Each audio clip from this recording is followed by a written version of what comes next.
Corla, can I echo the comments of the Minister for Justice and colleagues here, and on behalf of the regional group of TDs, express our sympathy, our heartfelt sympathy to Marty, to Deirdre, Aidan, Brendan, Dermot, Pádraig and the extended Horkan family.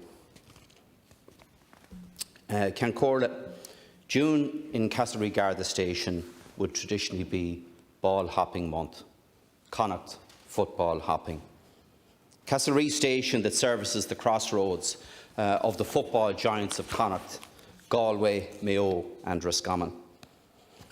And Colm Horkan, who served 21 years as a Garda in West Roscommon, would be in the thick of it. This year, there is no football banter. Every member of the force doing their bit to support people who were cocooning and remaining socially distant in an area of rural Ireland where people are physically and socially isolated at the best of times. The Gardaí were a lifeline to the outside world during lockdown for so many. And to recently promoted Detective Garda Colm Horkan, this would have been so very natural to him. The Garda Commissioner said of Colm that he epitomised what all of us as members of An Garda Síochána should strive to be.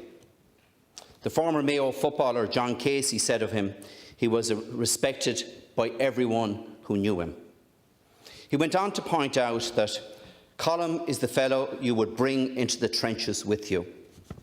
Not a bad attribute for a centre-half forward.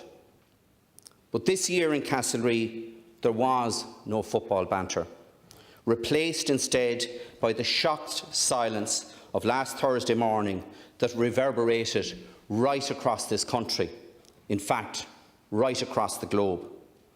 From all over the world, from Canada to Australia, Roscommon people have contacted me.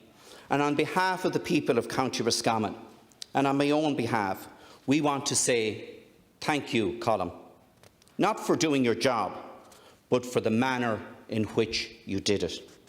That was the abiding commentary that I have heard.